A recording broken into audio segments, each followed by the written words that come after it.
Hello students, जय हिंद। तो आज की इस वीडियो के अंदर हम इक्वेशन चैप्टर के 2016 के क्वेश्चन करेंगे। पहले 2016 के फर्स्ट पेपर के क्वेश्चन होंगे, फिर 2016 के सेकंड पेपर के क्वेश्चन करेंगे। शुरू करते हैं पहले क्वेश्चन के साथ।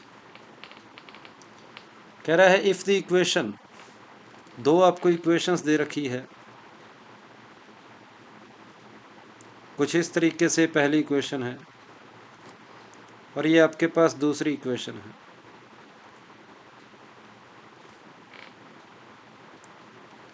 बोला गया है कि इन दोनों इक्वेशन का एक रूट कॉमन है। इन दोनों इक्वेशन का एक रूट कॉमन है। तो आप अगर इन इक्वेशंस को गौर से देखोगे तो आप देखेंगे कि x की जगह पर अगर मैं 1 रख देता हूँ ना, अगर x की जगह पर मैं 1 रख दूँ तो दोनों इक्वेशन बिल्कुल एक जैसी बन रही है। मतलब जिस कॉमन रूट की बात कर रहे हैं वो कॉमन रूट अपना 1 ही है। जिस कॉमन रूट की बात हो रही है वो कॉमन रूट 1 ही है। और x की जगह जैसे ही मैं 1 पुट करूँगा तो मुझे वैल्यू किसकी चाहिए, इनमें से ऑप्शन बताना है कौन सा सही है। तो अगर मैं x की जगह 1 पुट कर दूंगा तो मुझे आंसर मिलेगा q माइनस पी प्लस 1 बराबर 0, या फिर आप कह सकते हो p minus Q minus 1 equal to 0। D option मेरे पास आंसर आ जाएगा। और अगर आप देखते ही ये बात नहीं बता सकते तो पहली इक्वेशन में से दूसरी इक्वेशन को माइनस कर दो, और जब पहली इक्वेशन में से दूसरी इक्वेशन को माइनस करेंगे तो आपको कुछ ऐसा देखने को मिलेगा। x कॉमन आ गया, पीछे बचा माइनस पी माइनस क्यू, और बिना x वाले मैं दूसरी साइड ले गया, वो भी माइनस पी माइनस क्यू। तो यहाँ से पता लग रहा है कि x की वैल्यू 1 आएगी। मतलब जिस कॉमन रूट की बात हो रही है वो कॉमन रूट अपना x इज इक्वल टू 1 ही है। और जैसे ही x की वैल्यू 1 मैं किसी भी इक्वेशन में पुट करता हूँ तो मुझे कुछ ऐसा देखने को मिलता है। और अगर इन सभी को उठाकर मैं इक्वल टू के दूसरी साइड ले जाऊँ तो मुझे कुछ ऐसा देखने को मिलेगा। और ये आपके पास डी ऑप्शन में दिया हुआ है। डी ऑप्शन अपना आंसर है। पहले क्वेश्चन के बाद मैं दूसरे क्वेश्चन की ओर चलता हूँ। द वैल्यू ऑफ के for which the system of equation है नो सोल्यूशन। नो सोल्यूशन का केस होता है a1/a2 is equal to b1/b2, और c1/c2 जो है वो कुछ ऐसा है। हमें c1/c2 की तो चलो ज़रूरत है नहीं। तो x वालों का कोफिशिएंट ये हो गया, y वालों का कोफिशिएंट। यहाँ से आप देख सकते हैं k की वैल्यू क्या आ रही है। यहाँ से आप देख सकते हैं k की वैल्यू 5 आ रही है। तो इस क्वेश्चन का आंसर हो जाएगा सी ऑप्शन, इसका आंसर रहेगा। दूसरे क्वेश्चन के बाद मैं तीसरे क्वेश्चन की ओर चलता हूँ। कहता है there are 3 brothers. The sum of age of 2 of them at a time are 4 years and 6 years and 8 years. The sum of age of 2 of them at a time are 4 years. अच्छा, a plus B की value आपको दे रखी है 4, b plus C की value आपको दे रखी है 6, और c प्लस ए की वैल्यू आपको दे रखी है 8। अगर मैं तीनों इक्वेशंस को ऐड करता हूँ तो a plus B plus C की वैल्यू मेरे पास आ रही है, twice of a plus B plus C की वैल्यू आ रही है 18। तो यहाँ से a plus B plus C की वैल्यू 9 आ गई, 9 आ गई। a प्लस बी की जगह पर अगर मैं 4 पुट कर देता हूँ जो मेरे पास था, तो इससे पता लगा c की वैल्यू 5 आएगी। c की वैल्यू यहाँ पर 5 पुट कर दूंगा तो b की वैल्यू मेरे पास 1 आएगी। और अगर b की वैल्यू मैं 1 पुट कर दूंगा यहाँ पर तो a की वैल्यू मेरे पास 3 आ जाएगी। क्वेश्चन में पूछा है the age difference between eldest and youngest. इन दोनों की एज का डिफरेंस पूछा है, जो सबसे बड़ा है और जो सबसे छोटा है। तो मेरा आंसर इस क्वेश्चन का 4 साल रहेगा। यह था हमारे पास तीसरा क्वेश्चन 2016 के फर्स्ट पेपर का। चौथा क्वेश्चन क्या कह रहा है, चौथे क्वेश्चन की बात करें, इनक्वालिटी के बारे में बताना है। तो आप देखेंगे कि ये पोर्शन शेड किया हुआ है। ये पोर्शन मतलब ओरिजिन जो है वो दोनों इक्वेशंस को सेटिस्फाई करना चाहिए, दोनों इनक्वालिटी को। इसमें 0 0 रखा तो क्या 0 0 21 से छोटा होता है? बिल्कुल ठीक बात है। इसमें 0 0 रखा, क्या 0 माइनस 0 10 से छोटा होता है? बिल्कुल सही है। पहला ऑप्शन ही मेरा आंसर है। दूसरे ऑप्शन में ये गलत दिया है, तीसरे ऑप्शन में ये गलत दिया है, चौथे ऑप्शन के अंदर तो दोनों ही गलत दिए हैं। तो इस क्वेश्चन का आंसर आपके पास ये ऑप्शन रहेगा, क्योंकि 0 0 जो है मेरे कॉमन शेडेड रीजन में आ रहा है, तो 0 0 मेरी इनक्वालिटी को सेटिस्फाई करना चाहिए। क्वेश्चन नंबर 4 के बाद क्वेश्चन नंबर 5 की ओर बढ़ते हैं। पांचवा क्वेश्चन क्या कह रहा है, ए और B are negative real number और सी कोई पॉजिटिव नंबर है। ठीक है भाई, ए और बी नेगेटिव रियल नंबर है और सी आपके पास पॉजिटिव नंबर है। तो अगर सी पॉजिटिव है बी नेगेटिव है तो मुझे पता है सी बड़ा होगा बी से, सी बड़ा होगा बी से। बी नेगेटिव है सी पॉजिटिव है। अगर दोनों साइड में माइनस से मल्टीप्लाई कर देता हूँ तो इनक्वालिटी का साइन बदल जाएगा, इनक्वालिटी का साइन बदल जाएगा। ठीक बात है। अब दोनों साइड अगर मैं ए जोड़ देता हूँ तो इनक्वालिटी में कोई फ़र्क नहीं पड़ेगा। इसका मतलब ए माइनस बी जो है वो बड़ा है ए माइनस सी से। ए माइनस बी यहाँ छोटा दे रखा है ए माइनस सी से, तो ये स्टेटमेंट हमारा गलत हो गया। तो उसने पूछा इनमें से कौन सा स्टेटमेंट करेक्ट है, ये अपने को पता लगाना था। तो स्टेटमेंट पहला तो गलत हो गया। कहता है अगर ए बी से छोटा है, ए और बी दोनों नेगेटिव हैं, दोनों नेगेटिव है, तो अगर ए बी से छोटा है तो दोनों को किसी पॉजिटिव नंबर से डिवाइड करेंगे तो इनक्वालिटी का साइन सेम रहता है। चलो चेक कर लेते हैं। कुछ ऐसा है, मैंने दोनों को एक पॉजिटिव नंबर से डिवाइड कर दिया, क्या साइन सेम रहेगा? बिल्कुल सही है, सेकंड स्टेटमेंट सही है। उसके बाद मैं जानता हूँ बी सी से छोटा है, जहाँ सी पॉजिटिव है बी नेगेटिव है। अगर मैं रेसिप्रोकल कर दूंगा बी का तो, लेकिन अगर बी का रेसिप्रोकल कर दूंगा रहेगा तो फिर भी वो नेगेटिव ही, और सी का रेसिप्रोकल कर दूंगा तो रहेगा फिर भी पॉजिटिव ही, और पॉजिटिव नंबर हमेशा नेगेटिव से बड़ा होता है। तो इस क्वेश्चन का आंसर रहेगा 2 और 3।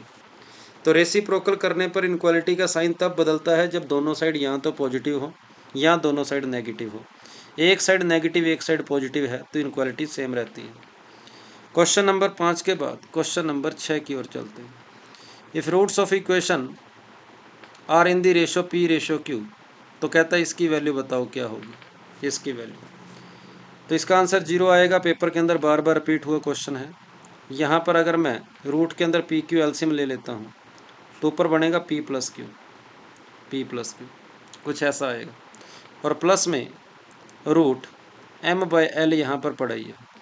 ठीक है, अब कहता है रूट का रेशो पी रेशो क्यू है, तो एक रूट मैंने पी के मान लिया, एक रूट मैंने क्यू के मान लिया।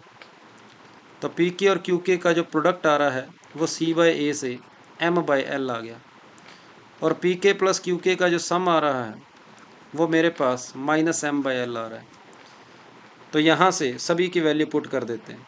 तो p प्लस क्यू की वैल्यू पुट कर दी माइनस एम बाई एल के, और रूट पी के की वैल्यू पुट कर दी एम बाई एल, और p इंटू क्यू के अपॉन में के स्क्वायर आएगा, अपॉन में के स्क्वायर, इस पूरे का रूट है। तो मैंने दोनों की वैल्यू पुट करी है अभी।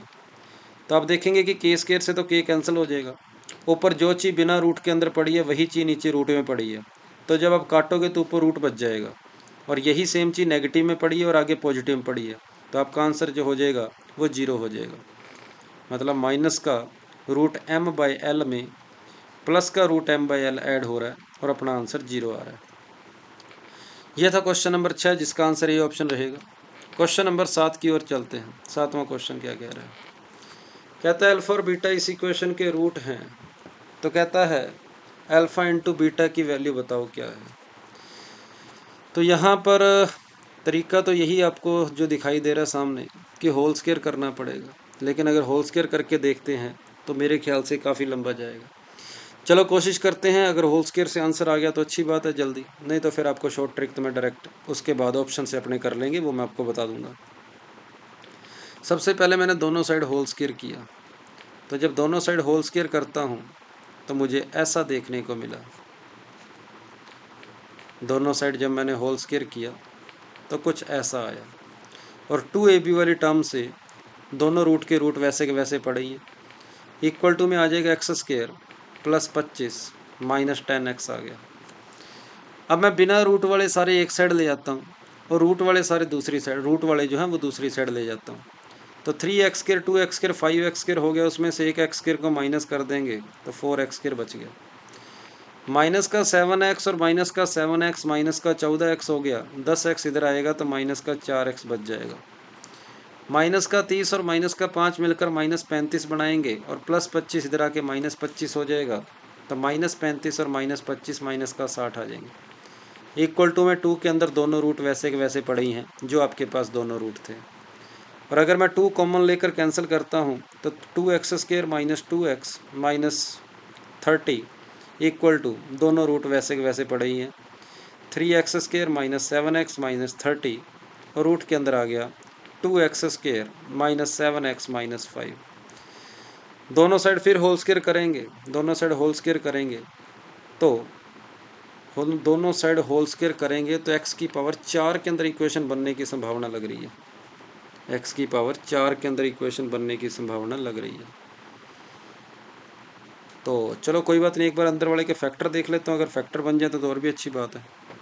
देखते हैं हमें, ये हो जाएगा 2 कॉमन आ गया, x² minus x minus 15, 2 common आया ही हुआ है। यहाँ पर कोई दो नंबर जिनका प्रोडक्ट 15 आए, डिफरेंस 1 आए, ऐसे नंबर मेरे पास नहीं आ रहे। क्या इसके मैं फैक्टर कर पा रहा हूँ? दो नंबर जिनका प्रोडक्ट 10 बने और सम 7 बने और उनका डिफरेंस 7 बने, नहीं, फैक्टर तो किसी के भी नहीं हो पा रहे। चलो फैक्टर वाली बात से अपने बाहर आते हैं। तो डायरेक्ट अपने को दोनों साइड होल स्क्वायर ही करके देखना पड़ेगा। इसका होल स्क्वायर करेंगे तो a² plus b² plus c² plus 2ab plus 2bc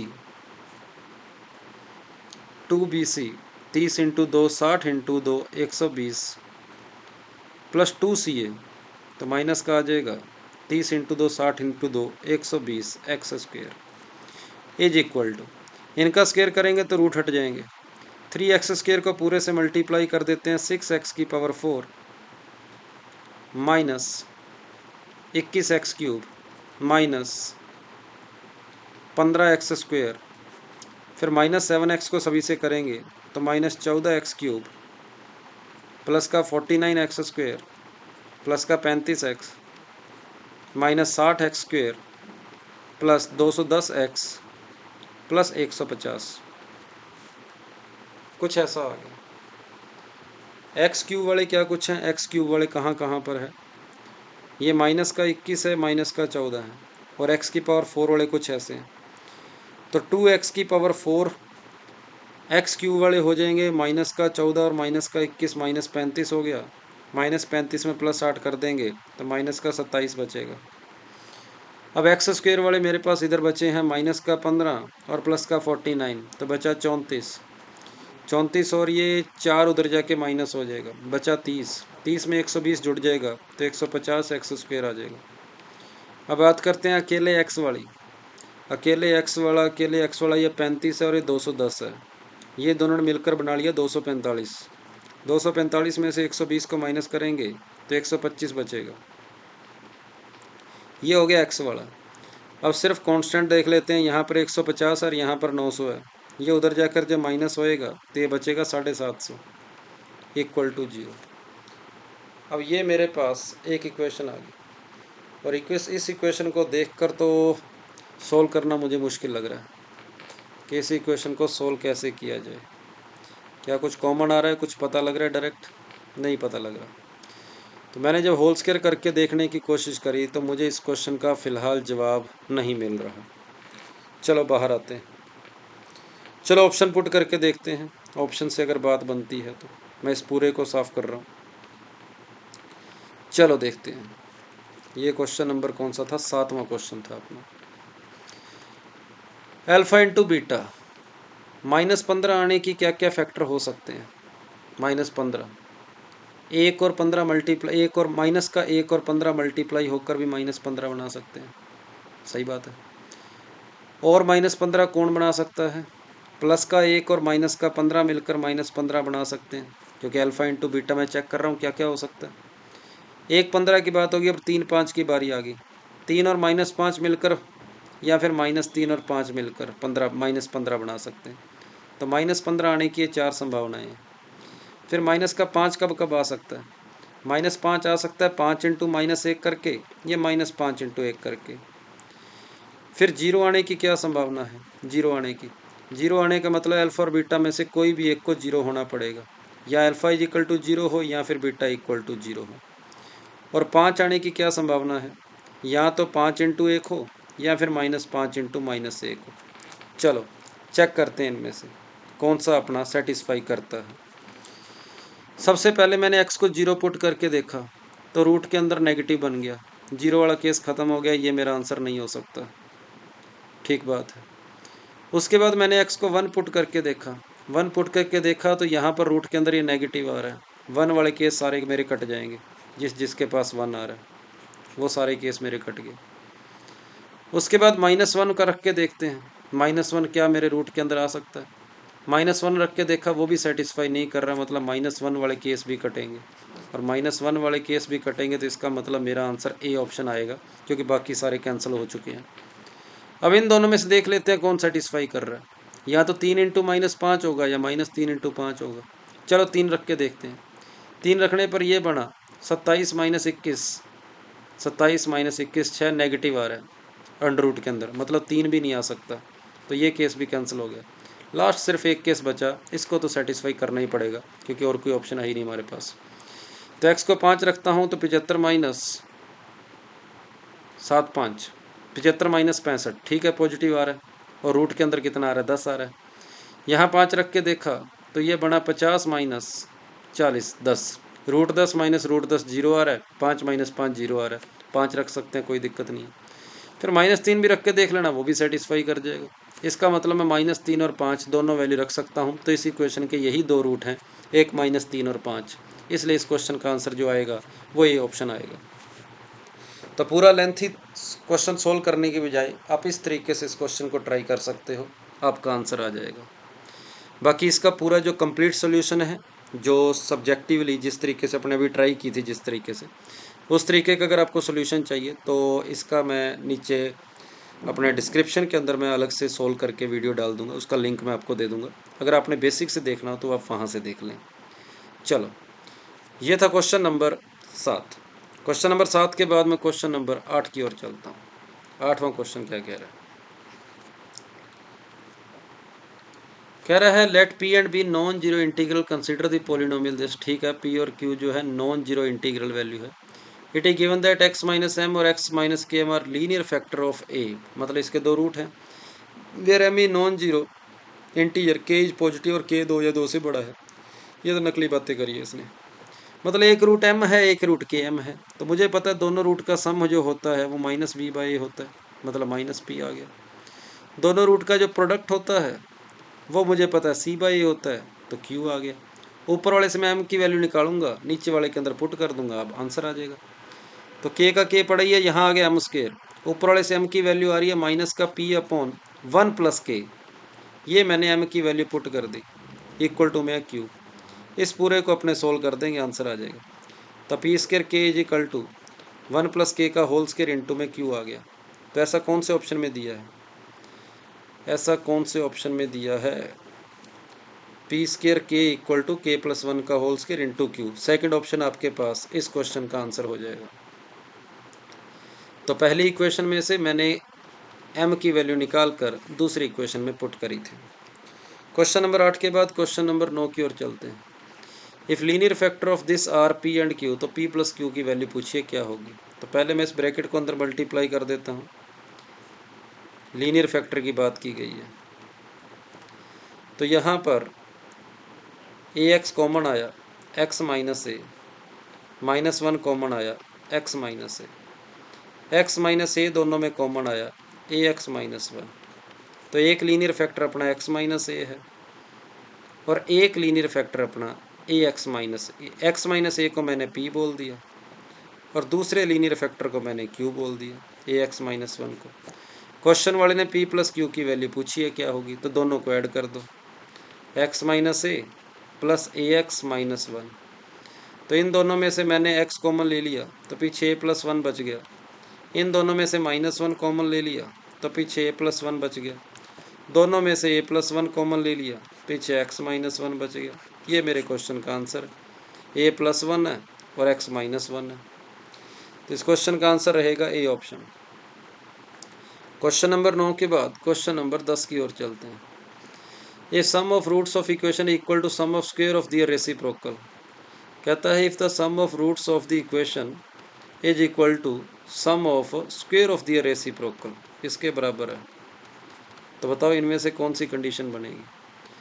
तो अल्फ़ा प्लस बीटा बराबर आ गया alpha square plus beta square upon में अल्फ़ा इंटू बीटा का होल स्केयर। मतलब alpha plus beta equal to में आ गया ऊपर अल्फ़ा प्लस बीटा का होल स्केयर है माइनस 2 अल्फ़ा बीटा है अपॉन में है अल्फ़ा इंटू बीटा का होल स्केयर। तो अल्फ़ा और alpha plus beta alpha minus alpha into beta सभी की वैल्यू पुट कर देते हैं। तो minus B upon A equal to B square by A square minus 2c by A upon में आ जाएगा C square by A square. तो ये बनेगा माइनस बी बाई ए, ऊपर आ गया बी स्केयर माइनस 2ac, ए स्केयर से फिर ए स्केयर कट जाएगा, बाय में आ गया सी स्केयर, क्रॉस मल्टीप्लाई कर दिया तो minus B C square equal to A B square minus का 2a स्केयर सी आ गया। ऑप्शन में मुझे कहीं पर भी माइनस नहीं दिख रहा तो मैं सभी को प्लस बनाने की कोशिश करता हूँ। ये 2a स्केयर सी दूसरी साइड ले गया और A B square plus B C square एक साइड कर लिए, और ऐसा मेरे ख्याल से मुझे ए ऑप्शन में दिख रहा है। A B square plus B C square equal to 2a square C, बिल्कुल ठीक बात है। ये था 2016 के फर्स्ट पेपर का 10वां क्वेश्चन।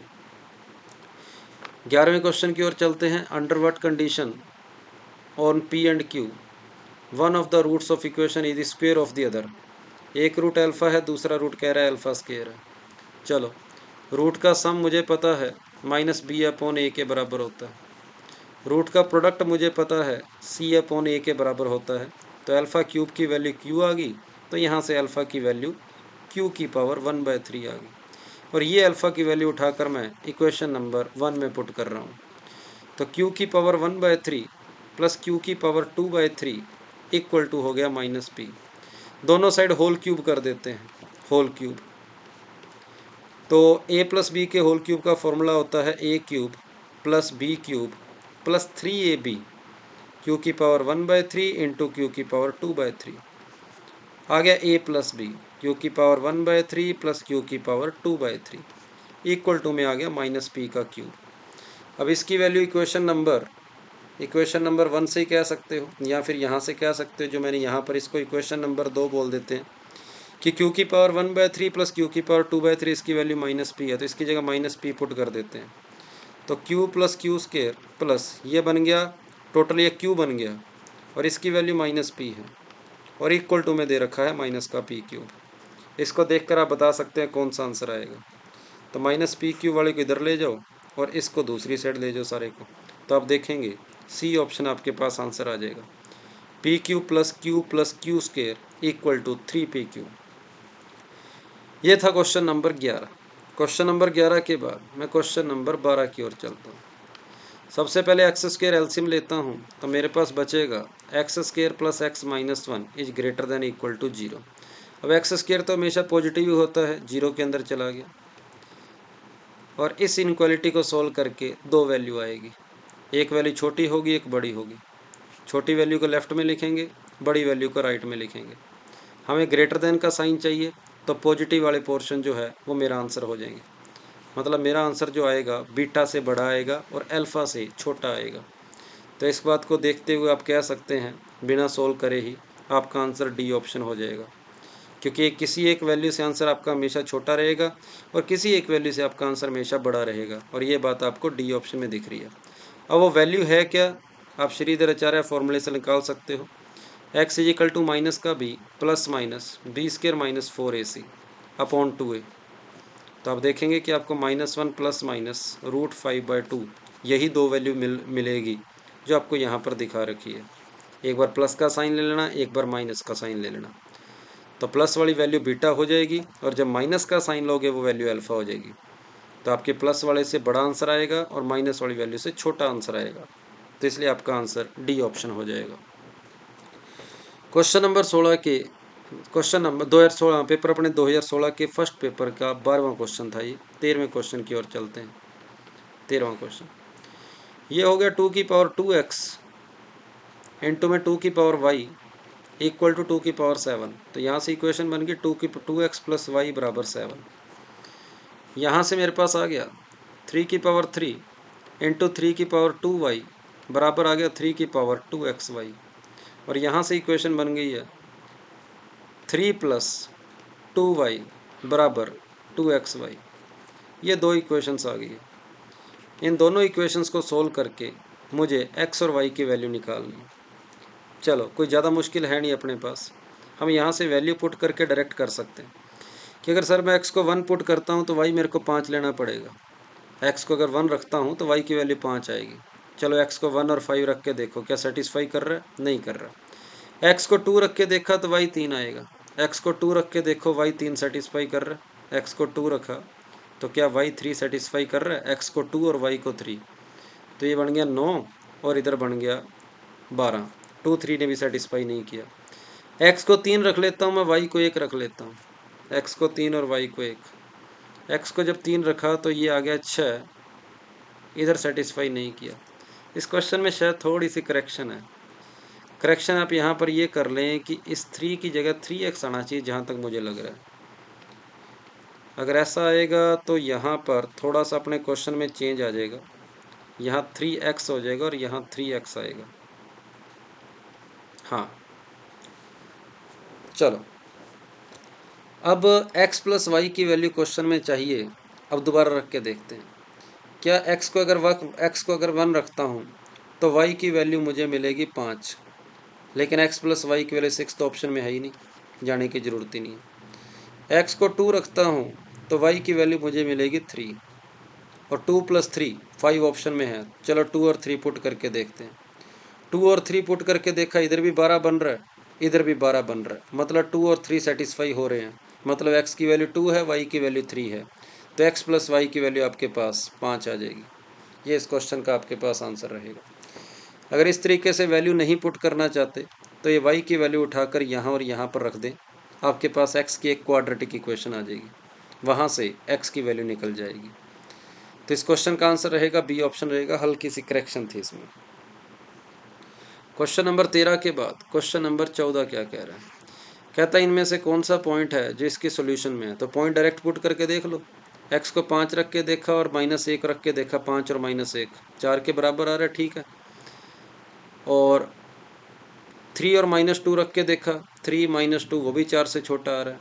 फिर 1 1 रख के देखा, वो भी 4 से छोटा आ रहा है। मतलब पहली इक्वेशन के अंदर तो तीनों ही है। अब दूसरी इक्वेशन की बात कर लेते हैं। x को 5 रख के देखा, y को -1 रख के देखा, 6 बन गया। 6 2 से बड़ा होता है, मतलब p तो सही है। x को 3 रख के देखा, y को -2 रख के देखा, 5 बड़ा होता है 2 से, ये भी सही है। फिर 1 1 पुट करके देखा x और y को, तो 0 2 से बड़ा होता है, ये बात गलत होगी। तो p और q पॉइंट ऐसे हैं जो दोनों इक्वेशन को अपनी इनक्वालिटी को सेटिस्फाई कर रहे हैं। तो क्वेश्चन नंबर 14 का आंसर आपके पास सी ऑप्शन रहेगा। इसी के साथ ही 2016 के फर्स्ट पेपर के सभी क्वेश्चन कंप्लीट है और अब अपने चलते हैं 2016 के सेकंड पेपर की ओर। पहला क्वेश्चन कुछ इस तरीके से है। कहता lambda is an integer, alpha and beta roots of equation. Alpha कहता है 1 से 2 के बीच में है और बीटा जो है वो 2 से 3 के बीच में है। चलो, लैम्डा इंटीजर है, अल्फा की वैल्यू 1 से 2 के बीच में है और बीटा की वैल्यू जो है वो 2 से 3 के बीच में। इससे एक बात तो पता लगी कि रूट रियल है, तभी वैसी बात कर रहे हैं। रूट इस इक्वेशन के रूट रियल है। तो चलो मैं इसका b² - 4ac पहले ग्रेटर देन इक्वल टू 0 कर लेता हूँ। इक्वल टू 0 नहीं करूँगा क्योंकि देखकर पता लग रहा है दोनों रूट डिफरेंट हैं। एक 1 से 2 के बीच में है और एक 2 से 3 के बीच में है। तो b² - 4ac की वैल्यू ग्रेटर देन 0 करनी है। b² हो जाएगा 256 - 4 इंटू c की वैल्यू है λ/2, λ/4। इसको ग्रेटर देन 0 करना है। तो यहाँ से पता लगा कि 256 जो है वो आपके पास आ जाएगा ग्रेटर देन 4 लैम्डा। तो लैम्डा की वैल्यू जो है वो 64 से कम आएगी, ये बात पता लगी। और सभी की सभी लैम्डा की वैल्यू 64 से कम ही है, कोई दिक्कत वाली बात नहीं है। फिर अल्फ़ा एक रूट 1 से 2 के बीच में है और एक रूट है 2 से 3 के बीच में।